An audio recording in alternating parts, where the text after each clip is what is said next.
Hello and warm welcome to this lecture series. I, Dr. Narendra Singh, going to deliver a lecture on a very important topic, dilemmas of development. This lecture is specially designed for the students of MA, UGC, NET and UPSC aspirants. Let's begin the topic. As the name suggests, dilemmas of development. This dilemma is faced by the nations or the policy makers when they go for formulating any policy plan or development plan for their respective nations. Actually, every development plan has certain positives and certain negatives. And every nation has its own socio-economic conditions and even environmental conditions. Keeping this into view, different nations caught in a dilemma to what plan should be implemented in their respective nations and what are the uncertainties regarding their policies of reforms and development. Every nation now very well assess that technological revolution has advanced at the rate of level of economic development. It has increased sufficient modernization. It has made people quite rational and economically oriented. It has increased wealth. It has increased wealth and it has also increased the standard of living of the people.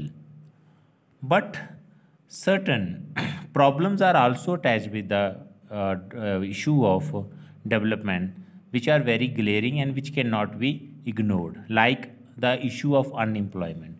Due to the advancement in technological revolution, unemployment rate has increased. The gap between rich and poor has also been increased. Globalization has been increased, due to which the clashes of the identities is taking place in many places, and it also gives birth to many such issues which are new to the modern societies.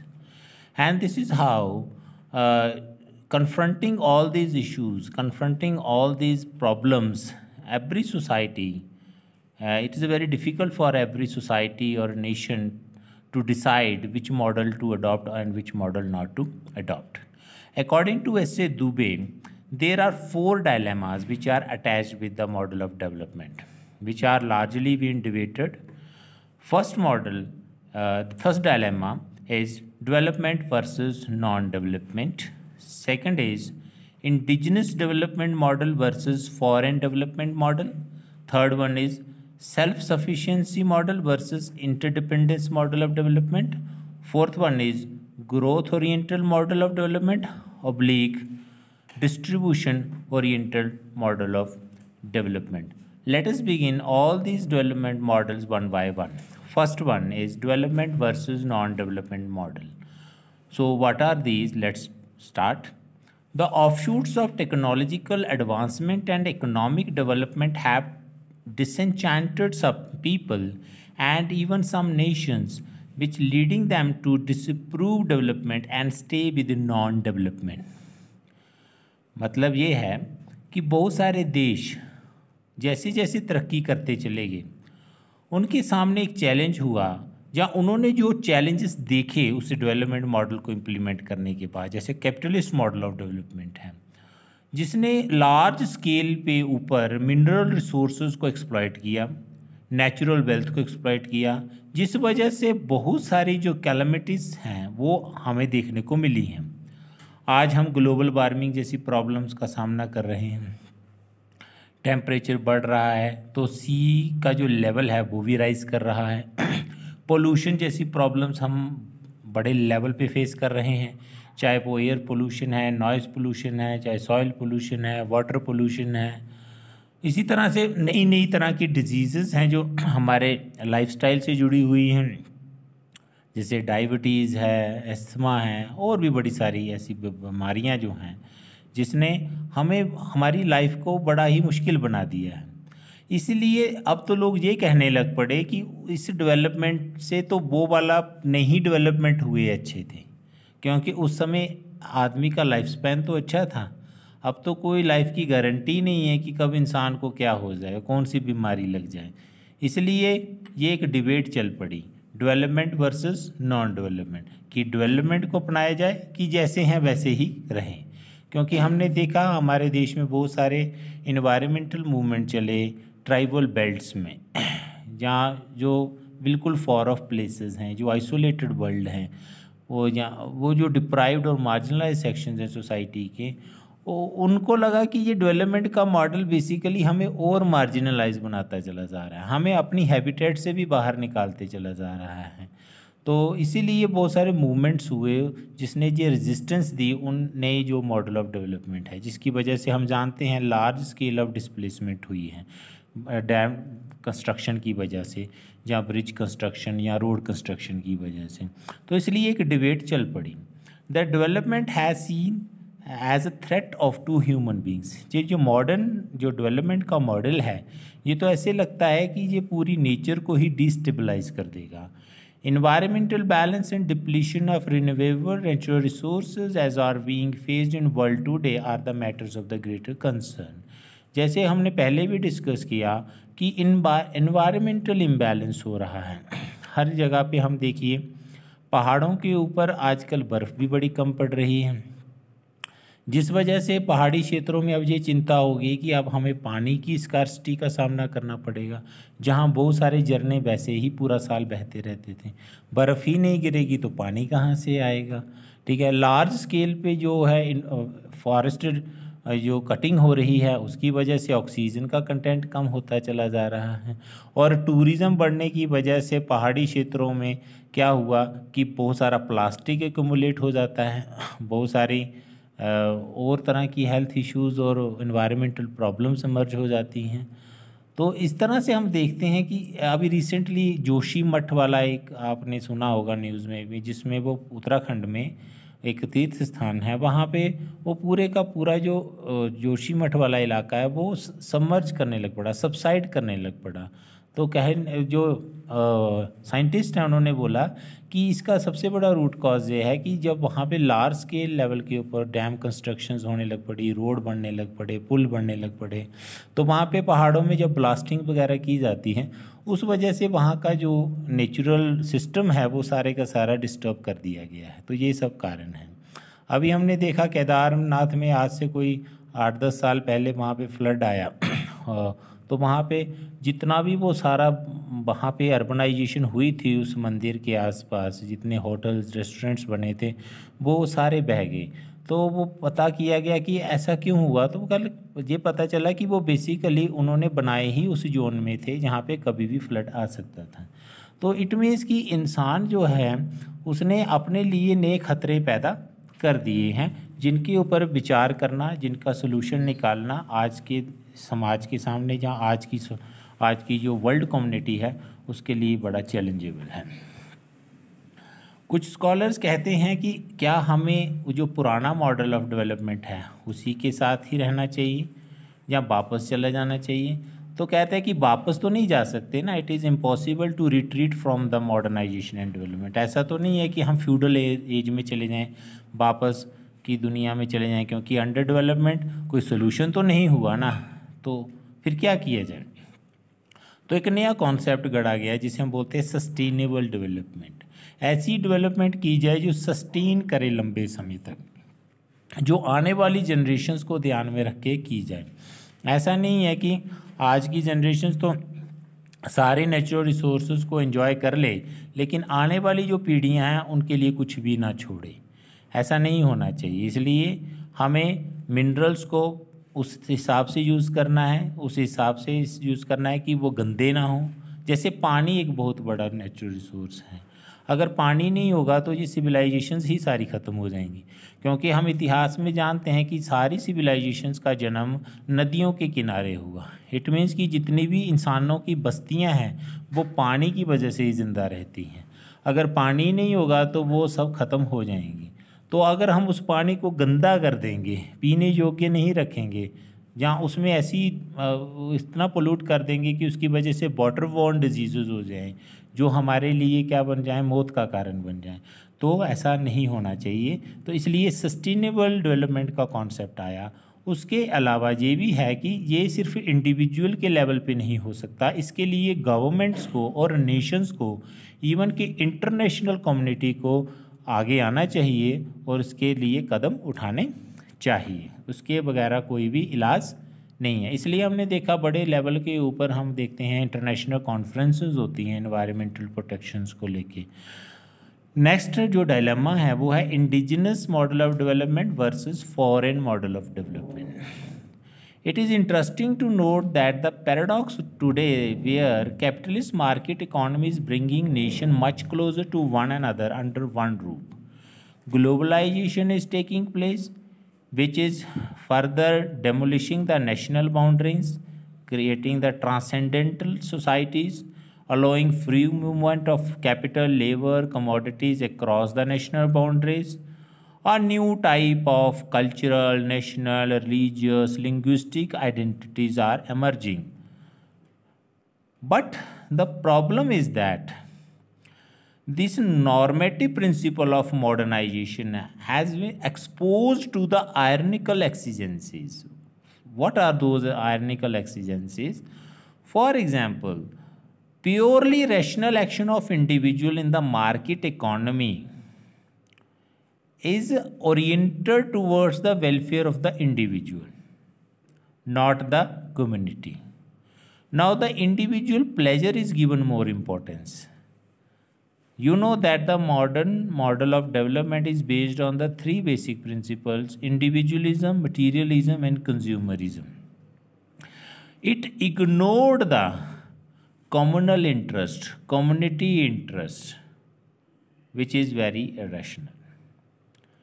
People in India are quite educated, but the fact that a section of them overlooks history and follows scriptural texts irrationally and blindly to relocate Indian history, geography, and culture is incongruous.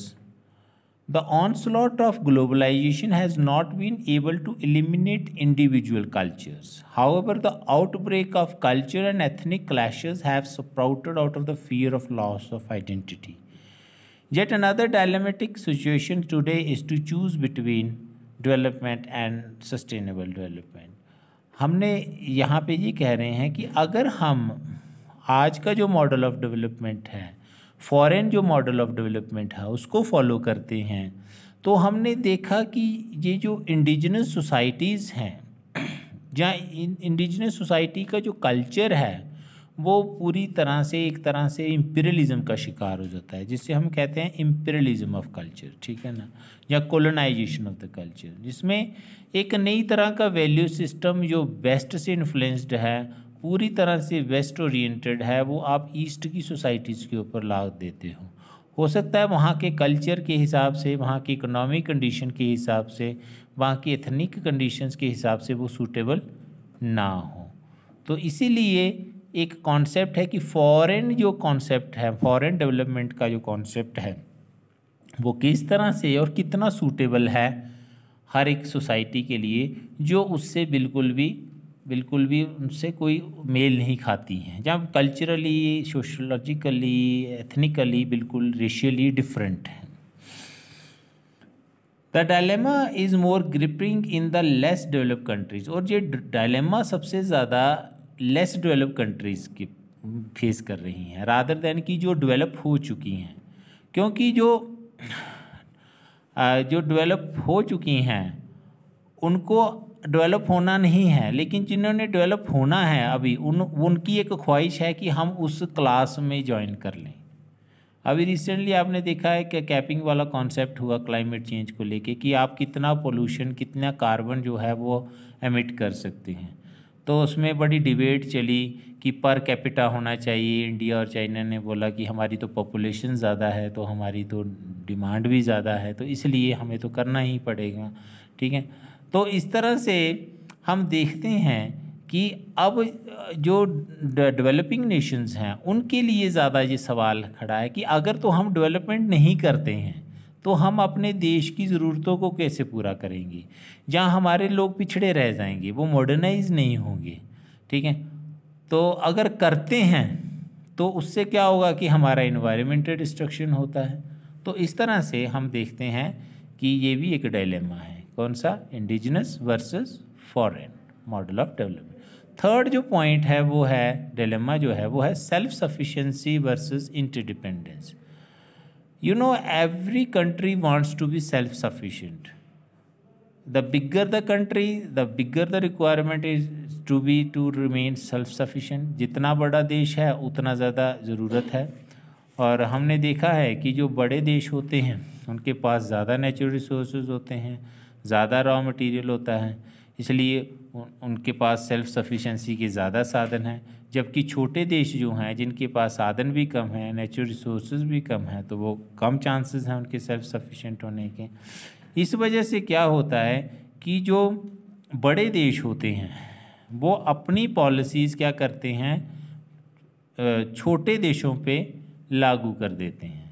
ठीक है, इसलिए छोटे देशों का self sufficient होना possible नहीं है। जहाँ हमें दिखता है कि ये तो हो ही नहीं सकता है, ये सिर्फ एक आइडियल बात है।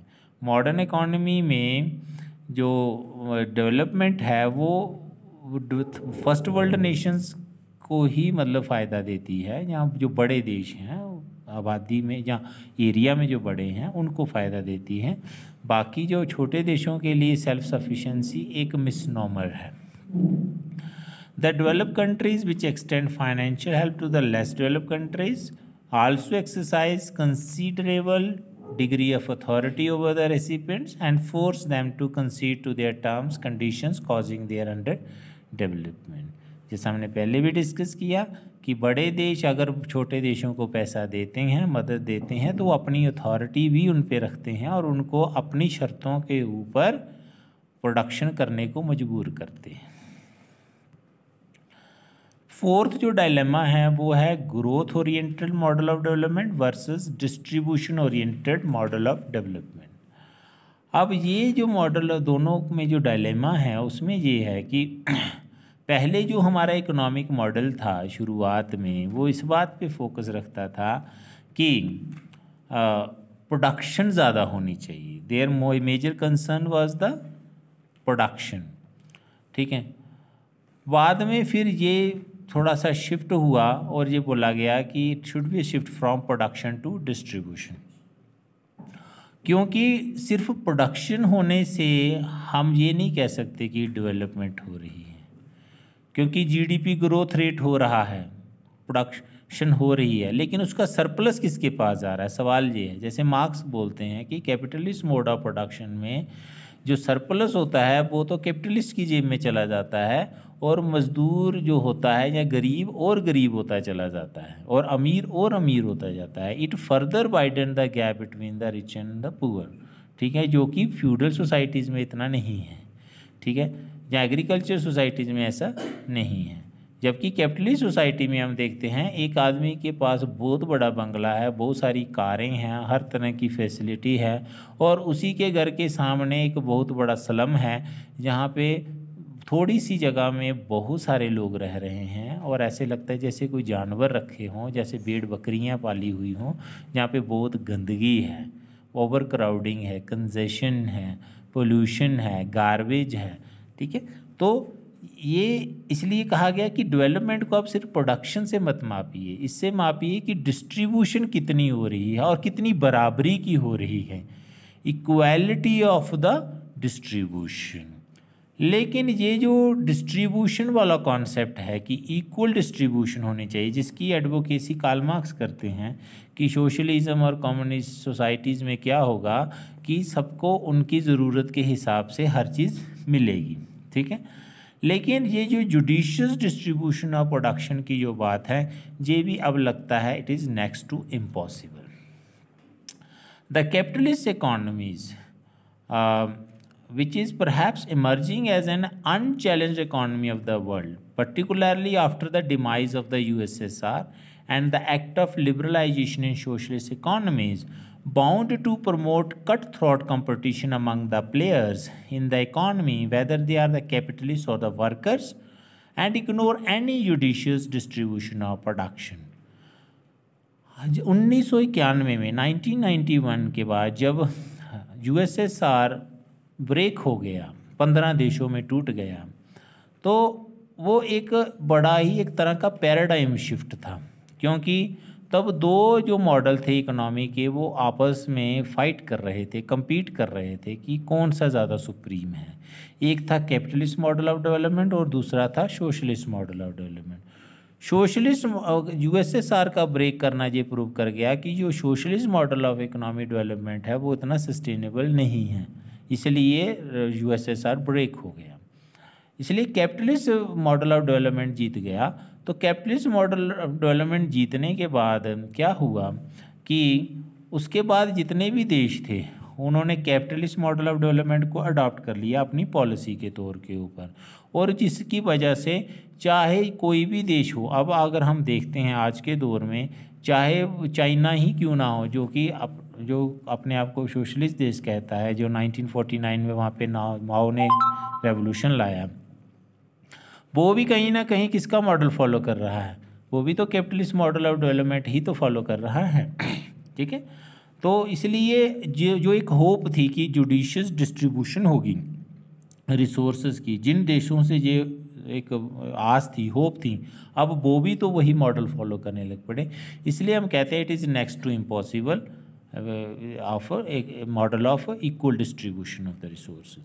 इनइक्वालिटी इज़ फर्दर इंक्रीजिंग, अब तो इनइक्वालिटी और ज़्यादा बढ़ती चली जा रही है। आज के पोस्ट मॉडर्न सोसाइटीज़ में तो हम देखें कि अब तो और सर्विस सेक्टर की वजह से तो और भी ज़्यादा हम चीज़ें देखते हैं कि बड़ी ही शार्प जो डिफरेंसेस हैं वो दिख रहे हैं। ठीक है, globalisation has indeed raise the standard of living of people, but at the same time gap in economic status between individuals and between nations has been increased. बेशक ग्लोबलाइजेशन की वजह से हमें एक जगह का सामान दूसरी जगह मिल जाता है, एक जगह का फूड दूसरी जगह मिल जाता है, लेकिन हम ये देखते हैं कि इन सब चीज़ों के ऊपर कुछ कैपिटलिस्ट ने कब्ज़ा कर लिया है। ठीक है, और जिस वजह से लोगों के बीच में, पीपल्स के बीच में भी गैप बढ़ता जा रहा है और नेशंस के बीच में भी गैप बढ़ता जा रहा है। अभी हम देखें कि कुछ ऐसे देश हैं वो बिल्कुल डूबने की कगार पे खड़े हो गए हैं, तो वहाँ पे एक तरह का बैंकरप्सी वाली सिचुएशन इमर्ज होगी, जैसे अभी श्रीलंका में हुआ था। श्रीलंका में तो पूरा ही बैंकरप्सी वाली हालात हो गई और बड़ी माड़ी हालत हो गई, है ना। अब ये पाकिस्तान की भी वो स्थिति दिख रही है, ठीक है ना। इसी तरह से बांग्लादेश के ऊपर भी खतरा दिख रहा है। तो ये छोटे छोटे जो देश हैं ये क्या सस्टेन कर पाएंगे लंबे समय में, और कितनी देर ही IMF का से लोन लेके अपने आप को ज़िंदा रख पाएंगे, क्योंकि लोन पे भी तो इंटरेस्ट देना ही पड़ता है ना। तो इस तरह से हम देख रहे हैं कि ये जो हमारा जो एक होप थी या एक आइडिया था कि एक दुनिया ऐसी बनेगी जिसमें सभी बराबर के हिस्सेदार होंगे, वो बराबरी हमें दिखती नज़र नहीं आ रही है। तो ये था आज का हमारा लेक्चर, जिसमें हमने डिस्कस किया डिलेमास ऑफ द डेवलपमेंट। तो thanks for the patient listening, मिलते हैं नेक्स्ट लेक्चर में।